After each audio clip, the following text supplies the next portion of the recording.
சங்கீதம் 27. கர்த்தர் என் வெளிச்சமும் என் இரட்சிப்புமானவர், யாருக்கு பயப்படுவேன்? கர்த்தர் என் ஜீவனின் பலனானவர், யாருக்கு அஞ்சுவேன்? என் சத்துருக்களும் என் பயனருமாகிய பொல்லாதவர்கள் என் மாம்சத்தை பட்சிக்க என்னை நெருக்குகையில் அவர்களே இடறி விழுந்தார்கள். எனக்கு விரோதமாக ஒரு பாளையம் இறங்கினாலும் என் இருதயம் பயப்படாது.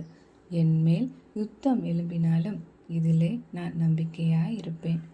கர்த்தரிடத்தில் ஒன்றை நான் கேட்டேன், அதையே நாடுவேன்.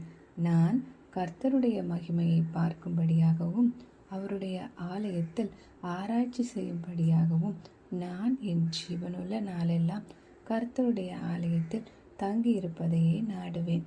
தீங்கு நாளில் அவர் என்னை தம்முடைய கூடாரத்தில் மறைத்து என்னை தமது கூடார மறைவிலே ஒளித்து வைத்து என்னை கன்மலையின் மேல் உயர்த்துவார்.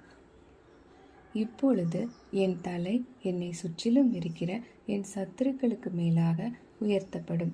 அது நிமித்தம் அவருடைய கூடாரத்திலே நான் ஆனந்த பலிகளை இட்டு கர்த்தரை பாடி அவரை கீர்த்தனம் பண்ணுவேன். கர்த்தாவே, நான் கூப்பிடுகிற சத்தத்தை நீர் கேட்டு எனக்கு இறங்கி எனக்கு உத்தரவு அருளி செய்யும்.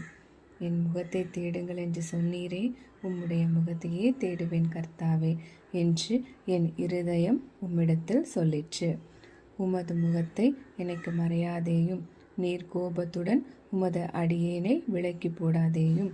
நீரே எனக்கு சகாயர், என் இரட்சிப்பின் தேவனே, என்னை நெகிழ விடாமலும் என்னை கைவிடாமலும் இரும். என் தகப்பனும் என் தாயும் என்னை கைவிட்டாலும் கர்த்தர் என்னை சேர்த்து கொள்ளுவார்.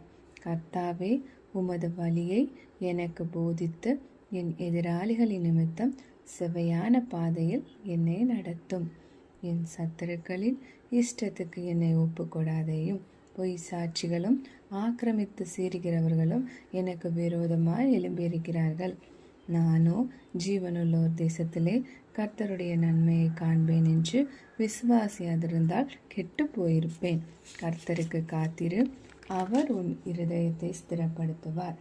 திடமனதாயிருந்து கர்த்தருக்கே காத்திரு. இச்சங்கீதத்தை விசுவாச சங்கீதம் எனலாம்.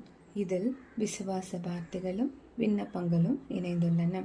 விசுவாச வார்த்தைகளை தனியாகவும் விண்ணப்பங்களை தனியாகவும் எடுத்து தியானிக்கலாம். தான் கர்த்தர் மேல் கொண்டிருந்த விசுவாசத்தையும் கர்த்தர் தனக்கு செய்தவற்றையும் தான் கர்த்தரை தேடும் விதத்தையும் கூறி நமக்கு ஆலோசனை தருவதற்காக தாவீது இச்சங்கீதத்தை எழுதியுள்ளதை காணலாம். இச்சங்கீதத்தில் வரும் தேவனின் செயல்களும் அவரது பண்புகளையும் தியானித்து அவரை துதியுங்கள். இதில் கூறப்பட்டுள்ள தாவீதின் பண்புகளையும் விசுவாசத்தையும் ஜெப குறிப்புகளையும் தியானித்து தாவீதை பின்பற்றுங்கள். கர்த்தர் என் ஜீவனின் பலனானவர், நான் பலவீனம் என்று கூறாதீர். என் நிலையிலும் கர்த்தர் என் ஜீவனின் பலன் என்று கூறுங்கள். இவ்விதம் அடிக்கடி கூறிக்கொண்டே இருந்தால் உம் பலவீனம் நீங்குவதையும் கர்த்தர் உம் பலனாயிருப்பதையும் காணலாம். எந்த சூழ்நிலையிலும் நமக்கு பயம் ஏற்பட்டாலும் இந்த வசனத்தை நாம் தைரியத்தோடு வாசிக்கலாம். எப்பொழுதெல்லாம் கர்த்தர் நம்மை உயர்த்துகிறாரோ அப்பொழுதெல்லாம் அதை சாட்சியாக கூறி கர்த்தரை புகழ்ந்து உயர்த்துவோமாக. மற்றவர்கள் கேட்பதற்கு அல்ல, கர்த்தர் கேட்கும்படி அவரை நோக்கி கூப்பிடுவோம். நாம் கர்த்தரின் சமூகத்தில் காத்திருக்க வேண்டும். ஆமேன்.